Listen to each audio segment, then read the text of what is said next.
Pinoproblema ngayon ng mga taga-Eastern Visayas ang pagtaas ng kaso ng leptospirosis. Ito'y matapos ang malawakang pagbaha roon dulot ng paghagupit ng magkasunod na bagyo. May umaarangkadang balita si Sylvia Abadingo.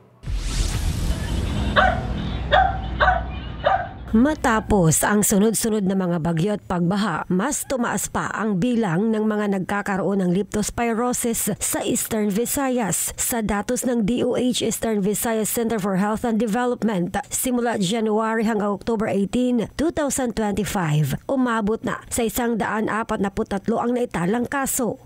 Atong ginkikita ang gihapon niya na waray pa kita confirm talaga nga deaths nga mahiunong hiton leptospirosis, although may kita mga gin-verify. Pero kapag kaya na, waray pa.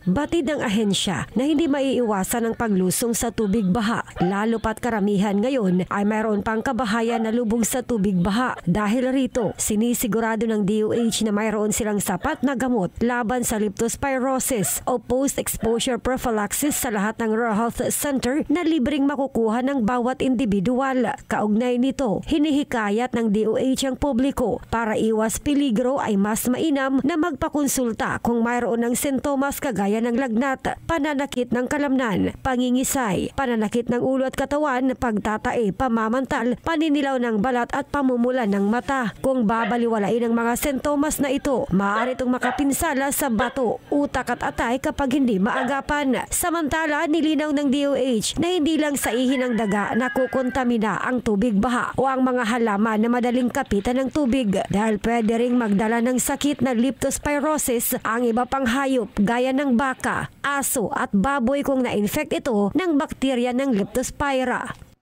Infected nga karigsidngon, for example, inihiragihapon nga mga kaayaman, nga mga baka, nga mga baboy in either nakakaon hinyatot nga infected or nakainom or nakasulod ha sistema in leptospirosis na kasi either nakaon na inom or may dahira samad haira lawas nga nakasulod an leptospirosis haira.